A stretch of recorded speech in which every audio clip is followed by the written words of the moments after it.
Good evening, नमस्कार। आप कैसे हैं आप सभी लोग। ये जो सेशन मैं दे रहा हूं आपको, ये एक्चुअली रिकॉर्डेड है बट बहुत वैल्यूएबल है। बहुत वैल्यूएबल का मतलब ये है कि बिना किसी बकवास के साथ, जैसे आपके मैं एक बीच बीच में आपके कमेंट पढ़ता हूं, आपको थोड़े थोड़े एडवाइसेस देता हूं, ठीक है ना। तो एडवाइसेस जारी रहेंगे बट आपके कमेंट तो है नहीं। लेकिन कमेंट मैं पढ़ूंगा, आपके ऑफलाइन कमेंट पढ़ूंगा। मेरी बात है समझ में। ऑफलाइन कमेंट का मतलब ये है कि आप जैसे अभी आप समझ लो कि ये वीडियो लेक्चर चल रहा होगा तो मैं आपके कमेंट में इन्वॉल्व हो जाऊंगा, ठीक है, और आपके कमेंट का जवाब देता रहूंगा, ठीक है। मेरी बात है समझ में। चलिए एक बार फटाफट से सभी लोग इस वीडियो को, इस लेक्चर को, वीडियो के लिंक को एक बार फटाफट से शेयर कर दीजिए और लाइक जरूर करिए, ठीक है। एक बार जब भी कभी आप सेशन को विजिट करें या फिर चैनल को विजिट करें तो आप सभी लोग लाइक जरूर कर दिया करिए, ठीक है। और चैनल को सब्सक्राइब करना उतना ही जरूरी है जितना ये एक्चुअली इस सेशन पे आपको विजिट करना है। जरूरी इसलिए क्योंकि आप वो सारे प्लेलिस्ट पा जाएंगे, वो सारी ही चीज़ें आपको मिल जाएंगी यहाँ पे जो हमने इस वीडियो में, इस मतलब आई मीन चैनल पे करा रखी है, ठीक है। मेरी बातें समझ में। चलिए स्टार्ट करिए। पहला सवाल ये है। पहला सवाल आप अपना जानने का प्रयास करिए कि आप सोचो कि कैसे आंसर आ रहा है और मैं अपना तरीका बताता हूँ कि आंसर कैसे आ रहा है, ठीक है। आई बस समझ में। अब जैसे मान लो मैंने एक काम किया मैंने कहा कि इसमें कह रहा है कि ये जो है नंबर ना, चलो रेड से ही करते हैं, आज रेड से ही मजा आएगा। ये जो नंबर है कह रहा है कि मतलब किन से गुणा होके बना है, किन तीन अभाज्य संख्याओं से गुणा होके बना है। तो हमें देखना है कि यूनिट डिजिट यहाँ पे 1 है। क्या है? 1 है। अब हमें ये चेक करना है कि कहाँ कहाँ पे यूनिट डिजिट 1 आ रहा है। तो 7 7 49 यानी कि लास्ट का डिजिट 9, और 9 में से अगर 9 का गुणा हुआ तो 9 9 81 यानी यूनिट डिजिट 1 आ रहा है। चलो यहाँ तो यूनिट डिजिट 1 आ रहा है, ठीक है। यहाँ देखो 7 7 49, 9 1 9 यानी कि यहाँ सिर्फ 9 आ रहा है, तो यूनिट डिजिट यहाँ 1 नहीं आ रहा, तो इसको हमें तुरंत ही कट कर देना है। यहाँ देखो 7 21 9 1 9, सर यहाँ भी 9 आ रहा है इसलिए हमें यहाँ भी कट कर देना। यहाँ देखो 7 21 1 1 1 यानी कि यहाँ यूनिट डिजिट 1 आ रहा है लोअर जी। ये करेक्ट हो सकता है या फिर ये करेक्ट हो सकता है। ये दो ही ऑप्शन आपके हैं करेक्ट होने वाले, बाकी आपके पास 3 ऑप्शन, आई मीन 2 ऑप्शन ऐसे निकले जो करेक्ट होने वाले नहीं। तो अब जरूरी ये है कि आपको ये समझना कि एक्चुअली आप इस सवाल को कैसे करेंगे और क्या तरीका होगा इस सवाल को बिल्कुल करेक्ट करने का। मतलब 2 ऑप्शनों में आप ऑप्शन को कैसे छाटेंगे। तो मेरे कहने का मतलब ये है कि 2 ऑप्शन अगर गलत हैं तो आप 2 ऑप्शन को गलत मान लिया आपने। अब ये चेक कर लो क्या ये नंबर 17 से कट रहा है, क्योंकि 17 का पहाड़ा में आता है, ना हमें 23 का पहाड़ा था, ना हमें 31 का पहाड़ा था, ना हमें 37 का पहाड़ा, ना 29 का, ना 37 का पहाड़ा में किसका आता है? 17 का। एक नंबर से बटकार करके चेक कर लो। तो 17 से काटोगे, 17 एकम 17 बचा मेरे पास 9, हो गया 93। 17 25 85, 85 का मतलब 8 बचा 88। 17 25 85 बचा मेरे पास 3 यानी 31। अब क्या 17 से 31 कटेगा? सर जवाब है नहीं कटेगा। और अगर नहीं कटा तो सिंपल सी बात यह है कि फिर ये 17 से भी नहीं कटेगा। मेरी बात है समझ में। 17 से भी नहीं कटेगा, और 17 से नहीं कटेगा तो सिंपल सी बात है कि डी वाला आपके सवाल का राइट आंसर है। बोलो हाय है ना। इतनी बातें आप सभी को समझ गए एकदम धड़ाक से, एकदम लाइक कर दो फटाफट, धड़ाक से लाइक कर दो और शेयर कर दो फटाफट से। आइए आपको हम ऐसे सवालों को करने के लिए बहुत शॉर्ट शॉर्ट ट्रिक्स बताने वाले हैं, ऐसे सवालों को करने के लिए। जैसे ये सवाल है और यहाँ पे एक, अच्छा ऊपर वाले में गायब है सब, मैं यहाँ पे भी लिख देता हूं x माइनस का 4 और माइनस का 90, ठीक है। तो पूछा है कि इनमें से कौन सा ऐसा आंसर होगा, इनमें से कौन सा ऐसा आंसर होगा जो इन नंबरों के फैक्टर हो सकते हैं, जो इस नंबर का फैक्टर हो सकता है। तो मेरी बात ध्यान से समझिए। आप हर एक नंबर के बराबर 0 ले लीजिए, हर एक नंबर के बराबर, मतलब हर एक यहाँ पे जो फैक्टर आपका उसके बराबर 0 ले लीजिए। मेरी बात आई समझ में। अगर आपने 0 ले लिया तो आप समझो भैया यहाँ पे x की वैल्यू आ जाएगी माइनस का 14, यहाँ पे x की वैल्यू आ जाएगी 14, और यहाँ पे x की वैल्यू आ जाएगी सर जी 6, और यहाँ पे x की वैल्यू आ जाएगी 7। देखो एक बात ध्यान से मेरी समझो, यहाँ पे अगर माइनस का 14 रखा तो यहाँ पे भी माइनस, यहाँ पे भी माइनस, यहाँ पे माइनस, यानी कि 3 माइनस आ जाएगा, तो 3 बार माइनस। ध्यान से मेरी बात समझना। एक बात और मैं बता दूं आपको कि आप x की वैल्यू ये उठा के जब इनमें रखेंगे तो एक ऐसा वैल्यू होगा ना जो इनका पूरा का पूरा इक्वेशन 0 कर देगा, और जो 0 कर देगा वही आपके सवाल का राइट आंसर है। तो देखो ये तो 0 कर नहीं पाएगा, क्यों नहीं 0 कर पाएगा? क्योंकि यहां भी माइनस, यहां भी माइनस, तो ये तो जुड़ जाएगा, तो ये सवाल का आंसर हो ही नहीं सकता। अब 14 है तो आपसे ध्यान से मेरी बात समझो, 14 में से गया तो 13। अब 13 का हमें भाग तो कहीं देना नहीं है, तो 13 हटेगा कहाँ? तो यहाँ पे अगर 13 नहीं है तो यहाँ भी 13 कहीं नहीं है, तो जब 13 है ही नहीं तो कट कैसे सकता है? इसलिए हमारे सवाल का ये भी रॉन्ग आंसर हो जाएगा। अब आइए 6 पे। सर अगर मैंने यहाँ पे 6 रखा तो समझो यहाँ पे 6 माइनस 1 हो जाएगा 5 के, 6 माइनस 2 हो जाएगा सर जी 4 के, और 6 माइनस 4 हो जाएगा 2 के। मेरी बात आई समझ में? यानी कि आप समझो यहाँ पे मेरे पास 90 है, यहाँ पे कहीं 3 है ही नहीं, तो 90 दे कहाँ सकता है? तो यानी कि ये भी आंसर मेरा गलत हो जाएगा। तो अगर 3 के 3 आंसर आपके गलत हो गए, आपके पास 3 के 3 आंसर गलत हो गए, तो इसका मतलब सिंपल सी बात है चौथा आपका सही है। अब चौथा सही है कि नहीं ये चेक करने के लिए आपको ये करना पड़ेगा, ध्यान से मेरी बात समझना, सही है कि नहीं आपको ये करना होगा कि x बराबर 7 रखना पड़ेगा, 7 में से गया 6, 2 गया 5, ठीक है, 5 दिया 15, 15 छक्का 90, तो 90 minus 90 that is equal to 0 के, और 0 हो गया तो इसका मतलब ये है कि ये हमारे सवाल का राइट आंसर है, यानी डी वाला आपके सवाल का करेक्ट आंसर है। ठीक है, गुणनखंड वही होता है, गुणनखंड उसका वही हो सकता है जो उसकी वैल्यू रखने पर, ठीक है ना, x की वही वैल्यू रखने पर, मतलब आई मीन गुणनखंड के बराबर 0 ले लो और x की वही वैल्यू रखने पर पूरे इक्वेशन की वैल्यू क्या आ जाए, 0 आ जाए, तब वो आपके सवाल का राइट आंसर होगा। अब आओ जरा ध्यान से मेरी बात को सुनो, इसका हमें वर्गमूल निकालना है। कैसे करें बताओ? हमें इसका क्या निकालना है? वर्गमूल निकालना है, वर्गमूल निकालना है। वर्गमूल कैसे निकालें? देखो मैंने आपको बता रखा है कि अगर आप चाहो तो ऑप्शन से सवालों को कर सकते हो, अगर आप चाहो तो ऑप्शन से सवालों को कर सकते हो बहुत आराम से। मेरी बताई समझ में? अब सवाल कैसे होगा जरा ध्यान से सुनिए। देखो 4 चौके 16, 16 तिया 48 के, यहां तो गड़बड़ हो जाएगा भैया। 16 तिया 48 कर दो कि 48 में अगर 5 जोड़ोगे तो 23 क्या और भी ज्यादा चला जाएगा, यानी एक ऑप्शन आपको कट गया। मैंने ए स्क्वायर और प्लस बी स्क्वायर, ए स्क्वायर माइनस बी स्क्वायर लगाया है, यहाँ पे ए स्क्वायर माइनस बी स्क्वायर लगाओगे तो इसका स्क्वायर यानी कि 3, और इसका स्क्वायर सर 4 2 दूना 4, 4 पंजे 20, यानी 20 और 3 क्या हो जाएगा? तो भैया ये समझ में आ रहा सर ये 23 हो सकता है। तो इसका मतलब ये है कि अब एक सवाल का मेरा उत्तर अगर मिल गया तो ना ही ये हो सकता है ना ही ये हो सकता है, यानी कोई नहीं हो सकता, कोई नहीं हो सकता, तो मेरे सवाल का उत्तर क्या होगा? सी हो जाएगा। आप समझ रहे हैं मेरी बातें? इसमें कोई दिक्कत तो है नहीं, समझ रहे हो कि नहीं? समझ रहे हो? आओ अगला नेक्स्ट। एक और सवाल आपसे बोला इसमें कि x, ये x नहीं है 37 है, 37 पे कितना पावर है? 10,000, सॉरी 1000 पावर है। तो आपसे बोल रहा है कि 9 से अगर विभाजित किया जाता है तो इस पे शेषफल क्या बनेगा? तो एनीवन कैन ट्राई दिस। आप में से कोई बच्चा है जो इसको ट्राई करना चाहेगा और इसका आंसर बताना चाहेगा? कोई बच्चा है?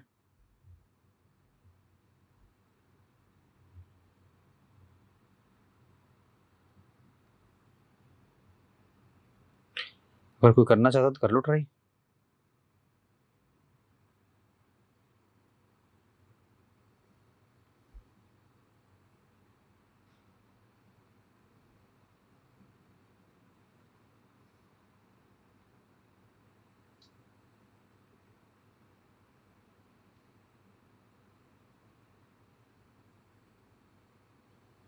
अगर कोई बच्चा ट्राई करना चाहता तो कर लो ट्राई, ट्राई करके फिर आंसर बताओ। आओ जरा यार, आप इस बात को समझते हैं कि अगर आप 37 पे पावर 1000 करेंगे तो हमें इससे कोई फर्क नहीं पड़ता, सिर्फ हमें 9 से ही काटना है। 9 चौका 36 बचा मेरे पास, एक प्लस का होगी। अब एक पे अगर कितना भी पावर हुए तो सर जी ये तो 1 ही देगा, इसका मतलब सवाल का आंसर क्या सर?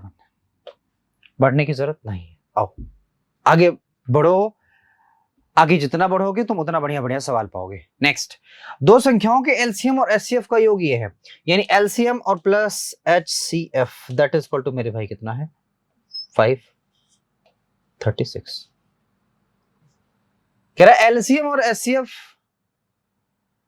ठीक है, के बैच नहीं के बीच है, के बीच का अंतर ये है। एलसीएम एचसीएफ का अंतर जो है वो 104 नहीं है एक्चुअली, ये है 296 के।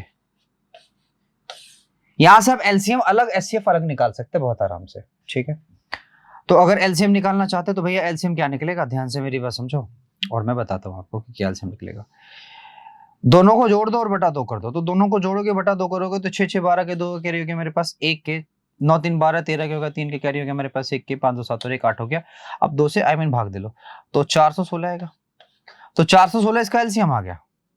अब अगर आप HCF निकालना चाहते हैं भैया तो आप एक काम करिए सर जी, HCF क्या निकलेगा मैं वो भी बता देता हूँ। दोनों का क्या कर लो, डिफरेंस ले लो। तो डिफरेंस लोगे 0 आएगा। यहाँ 13 9 4 13 हो गया, कैरी हो गया मेरे पास। अच्छा ये तो 4 हो गया, 2 हो जाएगा 240, यानी एलसीएम आ जाएगा मेरा 120 के। एलसीएम कितना आ जाएगा सर 120 के। 120 अगर एलसीएम आ रहा है तो ये कैसे पॉसिबल है? बताइए कैसे पॉसिबल हो गया 120? 120 कैसे पॉसिबल हो गया? 36 96 6 6 0 9 4 13 6 6 12 के 2 कैरी हो गया मेरे पास।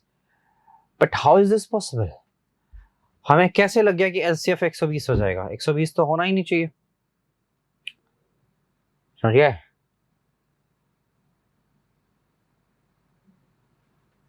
नहीं होना चाहिए भाई, सिंपल सी बात, नहीं होना चाहिए। क्योंकि एचसीएफ अगर 120 आ रहा है तो सिंपल सी बात ये है कि एचसीएफ इसमें भी तो शामिल होना चाहिए। खैर हाउ, देखो दिखाते हैं तुम्हें कि भैया 120 आपका एचसीएफ है, गुणा एलसीएम आपका क्या है 416 है, ठीक है, और एक संख्या आपकी 104 है। तो मैं बोल रहा हूं कि बताओ दूसरी संख्या क्या होगी? दूसरी संख्या माना x होगी। तो आप समझ लो कि 4 बार आप काट सकते हो और 12 चौके 48, यानी 480 तो आ रहा है। चलो 480 आ रहा है, बट मुझे ये लगता है कि कहानी थोड़ी सी गड़बड़ है। ऐसा मुझे लगता है कहानी थोड़ी सी गड़बड़ है, बट चलो कोई बात नहीं। अगला सवाल पढ़ो, अगला सवाल। जैसे मेरे हिसाब से कहानी इसलिए गड़बड़ है, हालांकि सवाल का आंसर तो आ गया है, कहानी हिसाब से गड़बड़ है। आप देखो जरा, चेक करो, ठीक है, मेरे हिसाब से कि अगर एचसीएफ ये है 120 तो ये एलसीएम में भी तो शामिल होना चाहिए।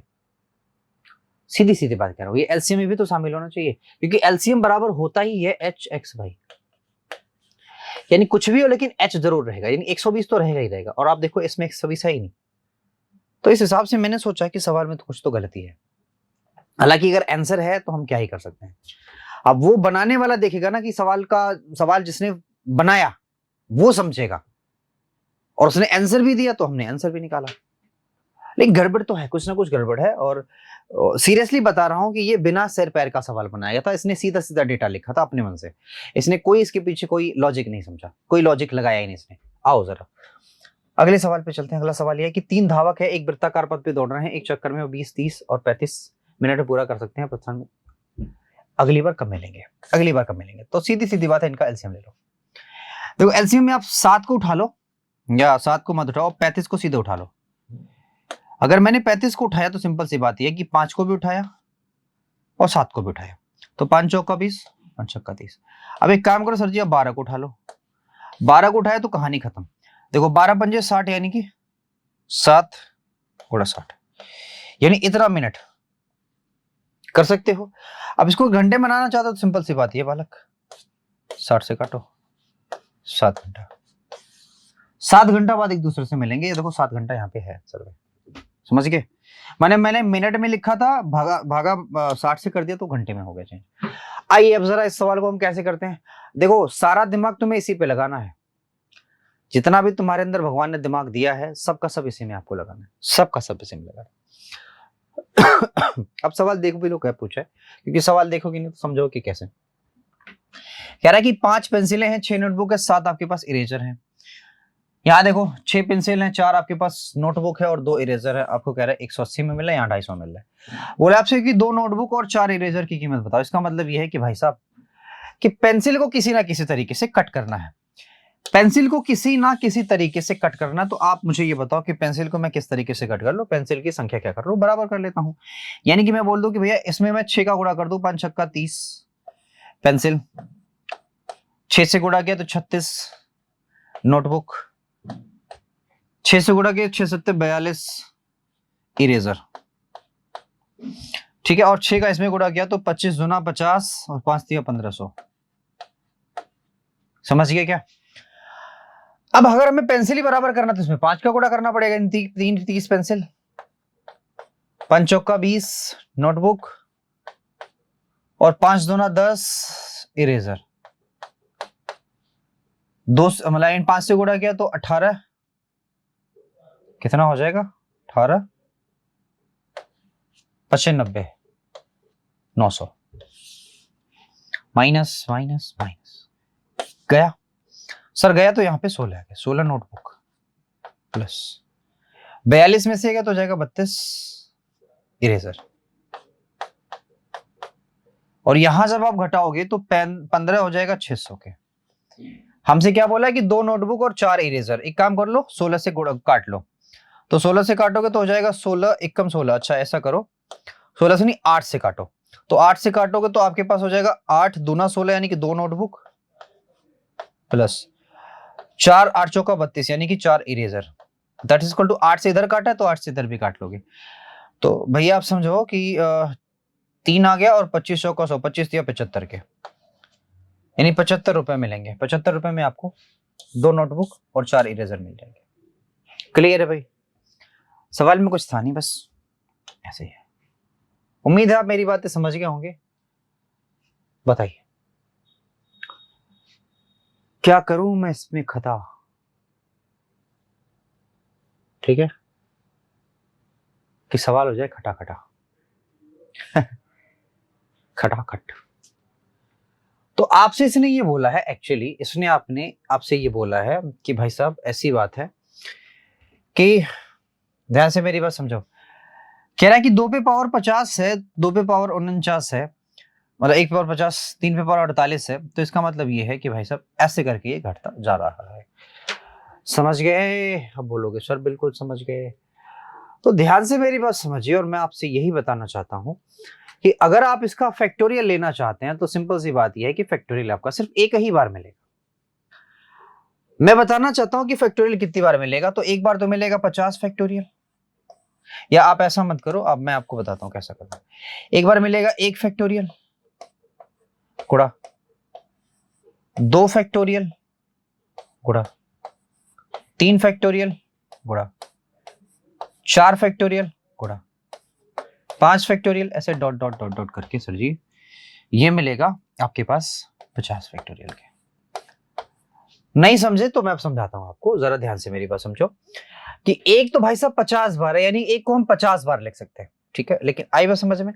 लेकिन ध्यान से मेरी बात समझना, एक को आपने 50 बार लिख लिया तो ठीक है भैया, एक से हम शुरू करते हैं, 1 गुणा 2, ठीक है, गुणा 3 डॉट डॉट डॉट डॉट, तो मैंने 50 बार लिख लिया, ठीक है। तो इसको हम क्या लिख सकते हैं सर जी? इसको हम लिख सकते हैं 50 फैक्टोरियल। अब 50 फैक्टोरियल दोबारा नहीं ना आएगा।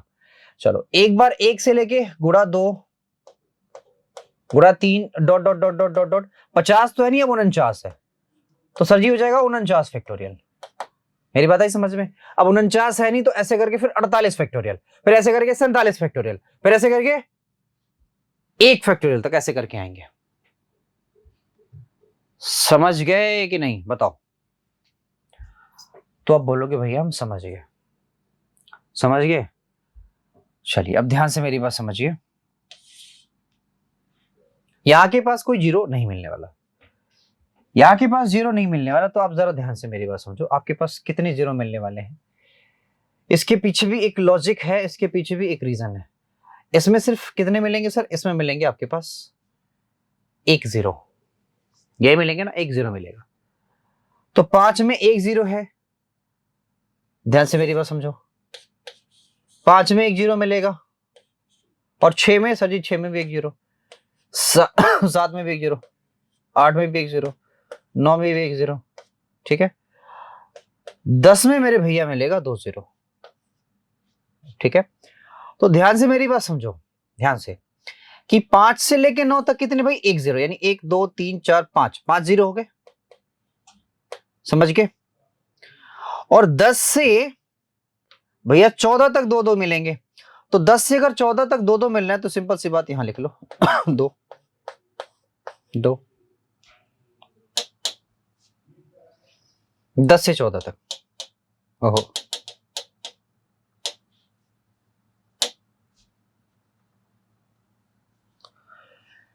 लेकिन ये कतई गड़बड़ होगा, ठीक है। मैं बताता हूं आपको कुछ और तरीका। 50 फैक्टोरियल में कितने जीरो मिलेंगे? तो आप एक काम करो, 5 से इसको भाग दे दो, तो 5 से भाग दिया तो 5 दाई 50, ठीक है। फिर 5 से भाग दिया तो 5 दूना 10, तो कुल मिला के इसमें 12 जीरो मिलेंगे। कितने मिलेंगे? 12 जीरो। ठीक है, 50 में 12 जीरो। 49 में कितने मिल सकते हैं? 49 में कितने मिल सकते हैं? मेरी बात ध्यान से समझो। 49 में 5 से भाग दोगे तो 5 9 45 मिलेगा, फिर 5 से भाग दोगे 5 1 5 मिलेगा, यानी कुल मिला के 10 जीरो। मेरी बात आई समझ में? अब ज्यादा ध्यान से मेरी बात समझो। इसमें 12 मिल रहे हैं तो 49 में इतने, 48 में भी इतने मिलेंगे। ठीक है, 48 5 1 5। ठीक है,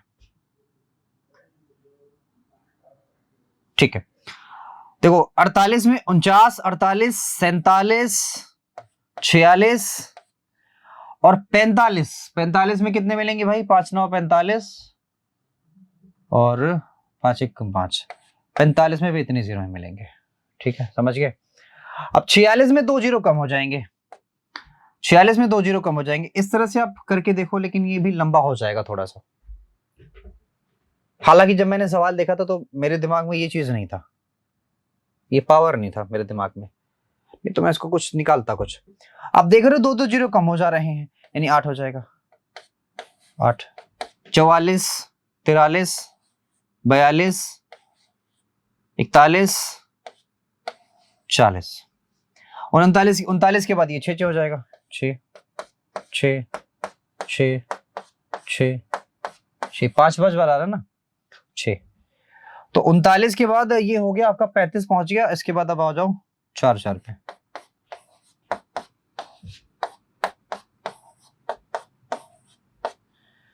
5 बार हो गया, ये पहुंच गया आपका 30 पे, मतलब 28 29 पे, हाँ 30 पे पहुंच गया। फिर इसके बाद 30 वाले पे कुल मिला के गड़बड़ हो रहा है, कोई कहानी गड़बड़ हो रही है। इसको मैं देखता हूँ, ठीक है। अब कैसे हम लगा सकते हैं, क्योंकि हम इसमें ऐसे जोड़ नहीं सकते ना कि बहुत सारी चीजें हो जाएंगी, है ना, बहुत सारी गड़बड़ी हो जाएगी इसमें, हम जोड़ नहीं सकते। मैं इसको देखता हूँ कैसे हम कर सकते हैं इसमें। ठीक, फिलहाल हम आगे बढ़ते हैं, इसको मैं चेक कर लूंगा, परेशान मत हो। इसको नहीं करना, आपका लागू को वाला सवाल नहीं आता। यहाँ यहाँ करके बताइए। 96 है, माइनस का 64, ए का क्यूब है। ठीक है भाई, तो आप ये बात समझते होंगे। अरे बोलो, समझते हो कि नहीं कि अगर ये 0 के बराबर है,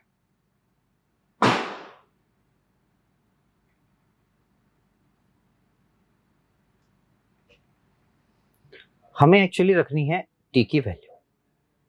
टी की वैल्यू में कुछ भी रखनी है, और टी की वैल्यू जो भी रखी जाए, ठीक है।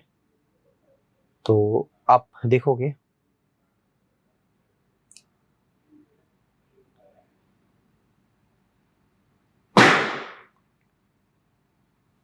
96 है, माइनस का 64 ए का क्यूब है, प्लस 8 ए पे पावर 6 है।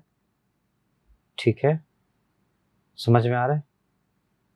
और साथ साथ ये भी है। आपने इसमें क्या किया जरा देखिए।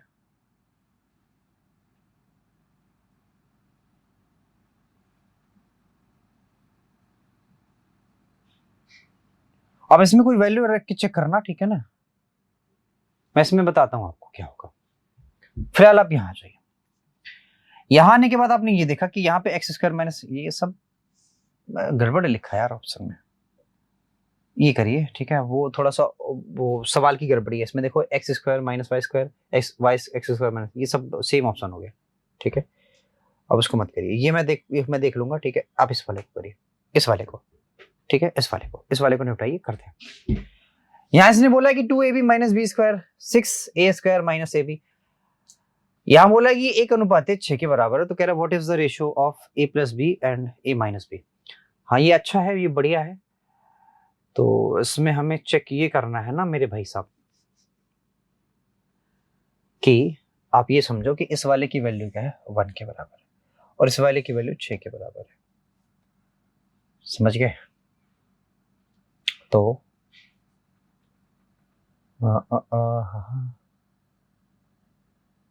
ओनली 3 क्या दिया हुआ है?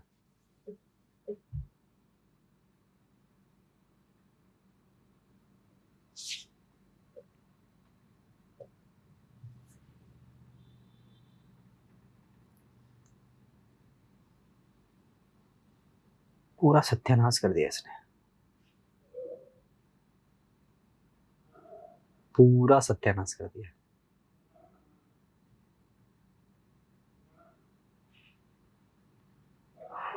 सवाल का इधर का उधर कर दिया इसने पूरा का पूरा। आपकी समझ में कुछ आ रहा है तो बताइए, ठीक है। हालांकि आपके पास ऑप्शन तो नहीं है, ऑप्शन तो आपके पास उड़ा दिया इसने, ठीक है। मेरी बात आ रही समझ में, आपने ऑप्शन को इसने उड़ा दिया।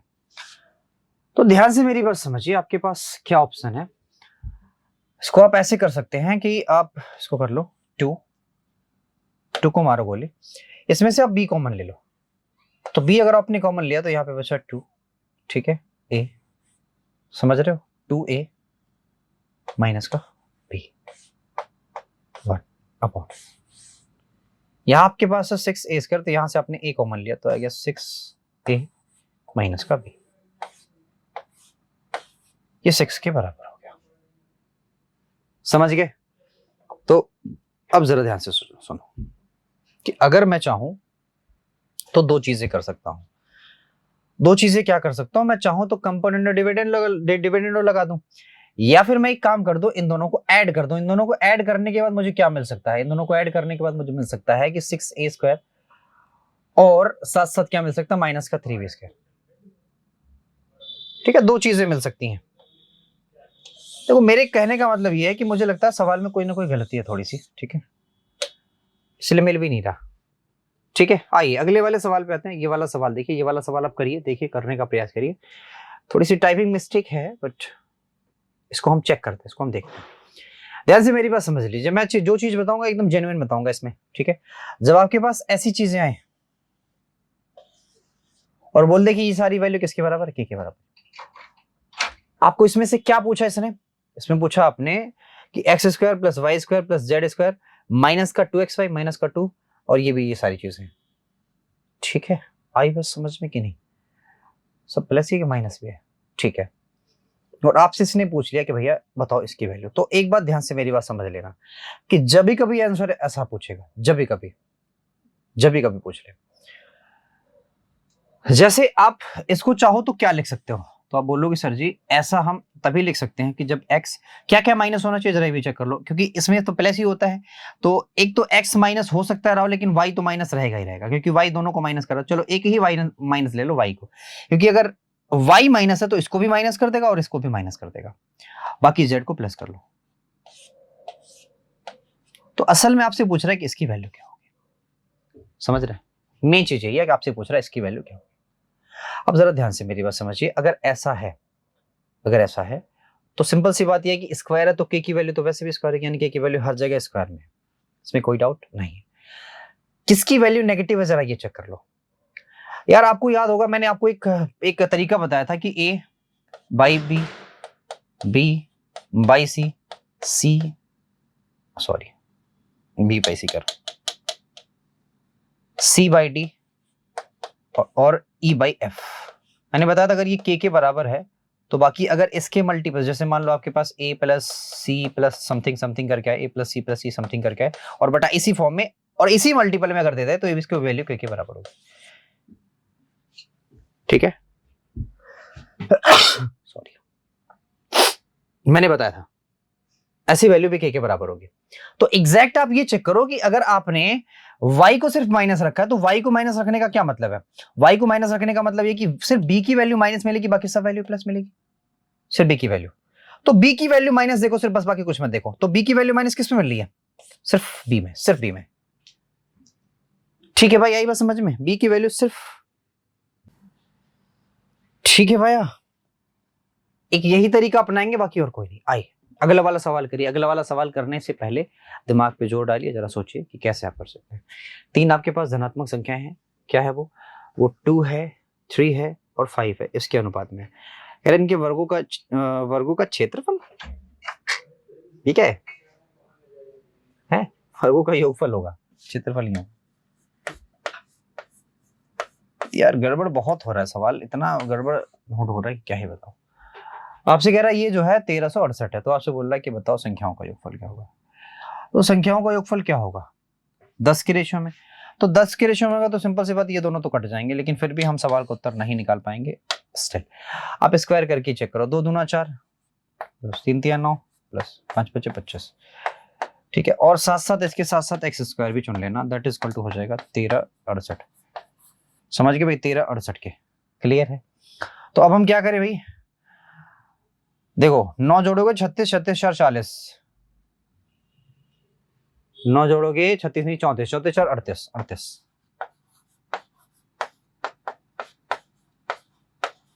ठीक है, 19 से काट दो, 19 7 133। ठीक है, और 19 दूना 38, यानी x की वैल्यू आ जाएगी 36 के अंडर रूट का, यानी कि 6, x की वैल्यू 6 क्या गई। तो 10 6 के 60 आपके सवाल का राइट आंसर है। क्या करना है इसमें, आगे बढ़िए, आगे करिए मेरे दोस्तों, आगे करिए। अगला सवाल, एक पिता की आयु उसके 4 बच्चों की आयु के योग के बराबर है। ठीक है, उसके 4 बच्चों की आयु के योग के बराबर है। ठीक है, तो कह रहा है कि 10 वर्षों के बाद बच्चों की आयु का योग पिता की आयु का 1.5। ठीक है, पिता की वर्तमान आयु क्या है ये बोला आपसे।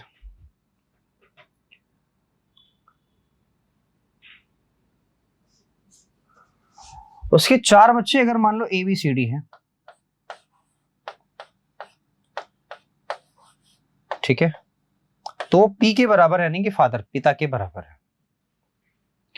10 वर्ष के बाद बच्चों की आयु का योगफल, देखो 10 वर्ष का मतलब ये है कि ये ABCD तो होगा ही होगा, साथ साथ हर बच्चे के हिस्से का 10-10 होगा, यानी कि 40। ठीक है, पिता की आयु का 6 गुना है, पिता की आयु का 6 गुना है, मतलब ये योग करोगे तो ये जो है पिता की आयु का 1.6 गुना है। ये ऐसा सवाल ने बोल दिया। ठीक है, तो अब आप समझ लो कि अगर इसको हम चाहे तो 16/10 भी लिख सकते हैं। क्या लिख सकते हैं, 16/10 भी लिख सकते हैं। तो अब आप चाहो तो ABCD की वैल्यू आप P के बराबर ले सकते हो, समझ गए, और चाहो तो 1/6 उसको ले सकते हो। तो आप समझो कि आपके पास आएगा पॉइंट का 6, दैट इज इक्वल टू 40 के। यहाँ 400 कर लो, डेसिमल हटा लो, 6 से काटोगे तो 6 से कटता हुआ नहीं दिखाई दे रहा भाई साहब, नहीं दिख रहा है ना, 6 से नहीं कट रहा है।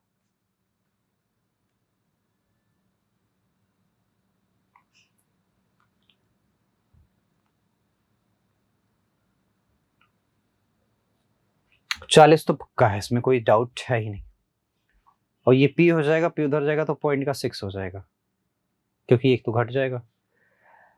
मुझे मिला 40 के बराबर, 40 ही मिलेगा ना, 4 बच्चे हैं तो 40 ही मिलना चाहिए, 100% है। पिता की आयु क्या है, तो एक काम करो आप अप्रोक्सीमेट देख लो, क्योंकि अगर ये नहीं आ रहा तो अप्रोक्सीमेट ही आएगा। 6 से आप काटोगे, हमें 2 से काट दिया तो आया 200, 200 आया। ठीक है, और 200/3 तो समथिंग 60 ईयर के आसपास, लेकिन वो भी नहीं है, वो भी गड़बड़ है। अब चेक करो कि हमें किससे कहाँ गड़बड़ हो रही है, हमसे कहाँ गड़बड़ हो रही है। 1 बटा मतलब 1.6 गुना का क्या मतलब होता है, 1.6 गुना का मतलब ये होता है कि सिंपल सी बात है, पिता की आय का 1.6 गुना है। यानी अगर उन सब की आय 16 है तो पिता की आय कितनी है, 10 है। यही बात है, तभी तो पिता की आय का इतना गुना होगा। पिता अगर 10 है तो ये 1.6 गुना है। ठीक है, आए बस समझ में। अब कह रहा है कि जो, ध्यान से मेरी बात समझो, जो इन दोनों की आय का जो डिफरेंस होगा, ठीक है ना, यानी 6 यूनिट, वो 40 के बराबर ही तो होगा। आप अभी नहीं समझ रहे हो, ध्यान से मेरी बात समझो। ये इनकी आयु कितनी है, 10 साल के बाद है। अच्छा, एक काम गड़बड़ हो गया, एक काम गड़बड़ हो गया, एक काम गड़बड़ा दिया हमने कि ये 40 तो होगा, 40 में 10 और घटा देना तो 30 होगा। सॉरी, देखो 30 कैसे होगा, ध्यान से मेरी बात समझो, इसमें भी तो 10 साल बढ़ेगा, वो हमने गड़बड़ कर दिया, तो 30। तो 6 जो आया ना, 6P बराबर ये 30 के हो जाएगा। तो आप इसको काटोगे, कितना आ जाएगा, 6 पंजे 30, 5 और 5 दहा में 50, वर्तमान पूछ रहा तो अब समझ लो P बराबर हो जाएगा, या P क्यों लिखोगे, अब X लिखो ना इसमें, तो हमने ये सारी काम कर दिए हैं तो आप इसमें X लिखो, 6X काट दोगे तो x की वैल्यू हो जाएगी 5 के बराबर, 10 की वैल्यू 50 के बराबर। हमने ये वर्तमान नहीं लिया है, वर्तमान चाहिए तो 10 माइनस करना पड़ेगा, हमने 10 साल बाद के लिया है तो 40 साल, पिता को हमने 40 साल। ठीक है, ऐसे करो, सबसे आसान है। अगला देखो, नेक्स्ट। एक भिन्न के अंश और हर का योगफल कितना? 10। अंश को 3 बढ़ा दिया जाता है, हर में 1 कम कर दिया जाता है।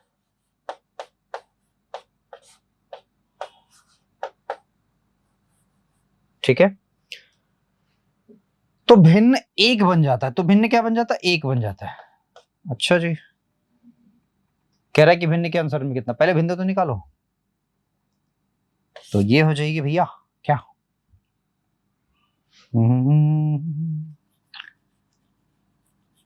आंसर का योगफल 10 था।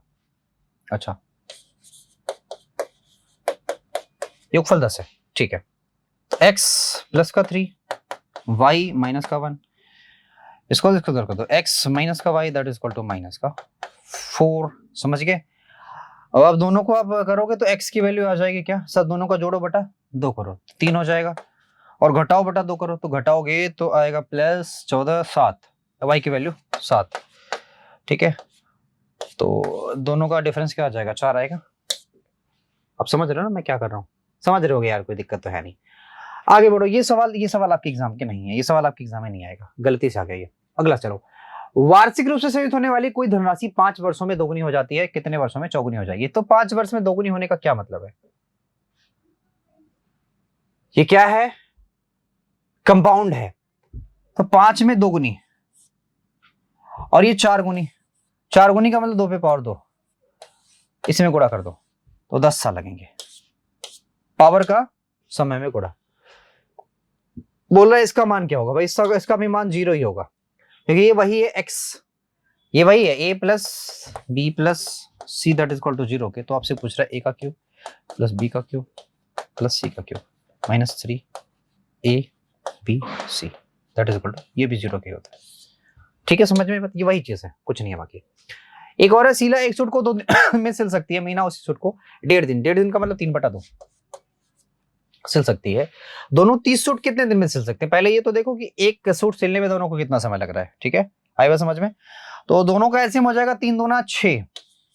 ठीक है भैया, अब ये है शीला और ये है मीना, फटाफट इनकी क्या ले लो, इफिशियंसीज ले लो, फटाफट इफिशियंसीज ले लो।